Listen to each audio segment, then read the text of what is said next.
Giriş musiqisi. Yəqin ki, hacker deyəndə gözünüzün qabağına belə bir mənzərə gəlir, elə deyilmi? Qaranlıq bir otaq, kapşonlu bir gənc və ekranda sürətlə axan yaşıl kodlar. Hollywood bizə bunu göstərir. Amma əslində reallıq bundan qat-qat fərqli, daha sistemli və açığı daha maraqlıdır. Yaxşı, gəlin bu rəqəmsal dünyanın pərdə arxasına birlikdə nəzər salaq. Hə, amma bir dəqiqə. Bütün həkerlər pis adamlar deyil. Baxın, ağ papaqlar var, yəni etik hakerlər. Onların işi, belə deyək, pis niyyətli birisi kimi düşünüb təhlükəsizlikdəki boşluqları onlardan əvvəl tapmaqdır.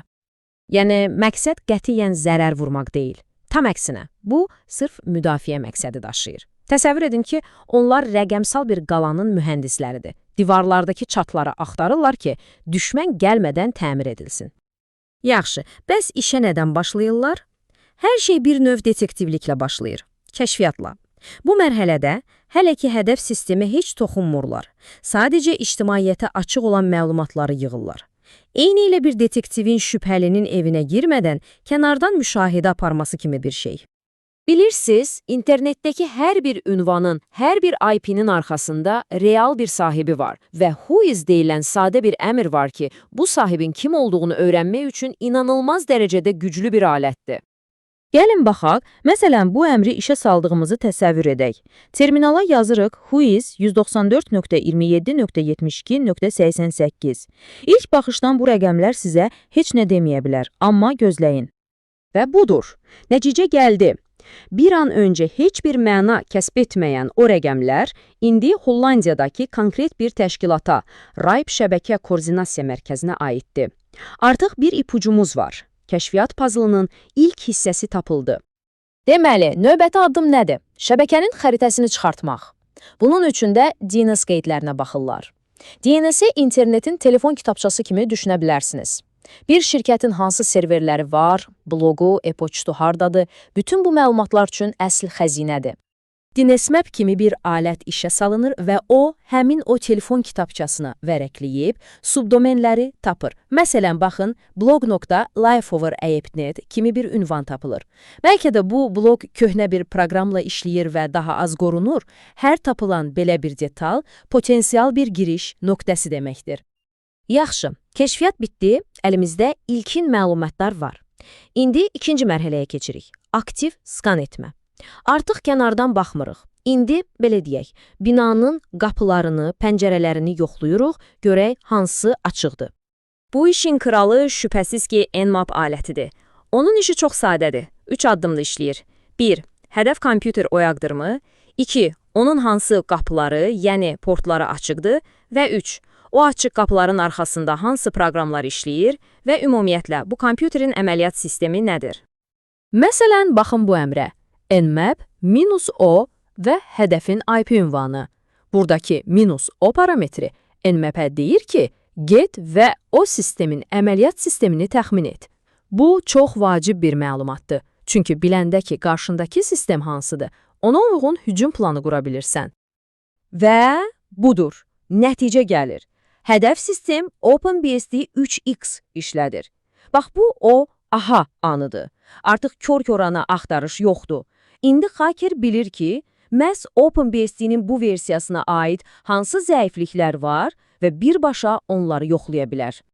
Nmap-in bu tapıntılarından sonra isə Nessus kimi daha güclü, avtomatlaşdırılmış alətlər dövriyyəyə girir. Nessus nə edir? O, hədəfi gündəlik yenilənən minlərlə zəiflikdən ibarət bir bazaya yoxlayır və sonda sənə dəqiq bir hesabat verir ki, bax bu sistemdə bu və bu boşluqlar var. Yaxşı, gəldik üçüncü və bəlkə də ən çox kinolarda gördüyümüz mərhələyə, naqilləri dilləmək, yəni sniffing. Bu, eyni ilə bir telefon xəttinə qoşulub, başqasının danışığına qulaq asmaq kimidir, amma rəqəmsal dünyada. İşin məğzi nədir? Siz internetdə nəsə göndərəndə, məsələn bir e-poçt, o bütöv şəkildə getmir. Minlərlə kiçik hissəciyə, yəni paketlərə bölünür. Hər paket öz yolu ilə gedir və sonda qarşı tərəfdə yenidən birləşir. Bax, sniffing məhz yolda gedən o paketləri tutmaq sənətidir. Amma bir sual ortaya çıxır. Bir kompüter özünə göndərilməyən paketləri necə görə bilir axı? Cavab promiscuous mode, yəni qarışıq rejimdədir. Normal halda sizin şəbəkə kartınız ancaq ona ünvanlanmış məlumatları qəbul edir. Amma bu rejimə keçəndə o sanki bütün qulaqlarını açır və şəbəkədəki hər söhbəti eşitməyə başlayır. Və ən təəccüblüsü odur ki, bu rejimi aktivləşdirmək üçün bax bu cür sadə bir əmr bəs edir. If config etir 0 promisk. Bu qədər. Tək bir sətir kod və şəbəkə kartınız artıq bir casusa çevrilir. Əlbəttə, bu iş əvvəlki qədər asan deyil. Köhnə şəbəkə avadanlıqları, yəni hublar, onlara gələn hər şeyi hamıya göndərirdi. Amma indiki müasir switchlər daha ağıllıdır, məlumatı birbaşa sahibinə çatdırır. Buna görə də hakerlər indi RP spoofing kimi daha fəncir üsullardan istifadə edirlər. Yəni switch'ı aldadırlar ki, trafik onların üstündən keçsin. Bütün bu trafik ələ keçiriləndən sonra isə Wireshark və ya TCP dump kimi alətlər o rəqəmsal məlumat axınını oxunaqlı hala gətirir. Və əgər o məlumatlar şifrələnməyibsə, bax o zaman istifadəçi adları, parollar, hər şey açıq-aşkar mətndə görünür. Bütün bu prosesi gördükdən sonra gəlin bir anlıq dayanıb düşünək. Bu qədər güclü alətlər, bu qədər texnika, bütün bunların kökündə nə dayanır? Niyə bunlar mümkündür? Cavab əslində çox sadədir və bu cümlədə gizlidir. TCP/IP protokolu təhlükəsizlik nəzərə alınaraq dizayn edilməyib. İnternet ilk yaradılanda məqsəd sistemləri bir-birinə etibarlı şəkildə bağlamaq idi. Təhlükəsizlik heç kimin ağlına gəlməmişdi. Və biz bugün də o ilkin dizaynın mirası ilə yaşayırıq.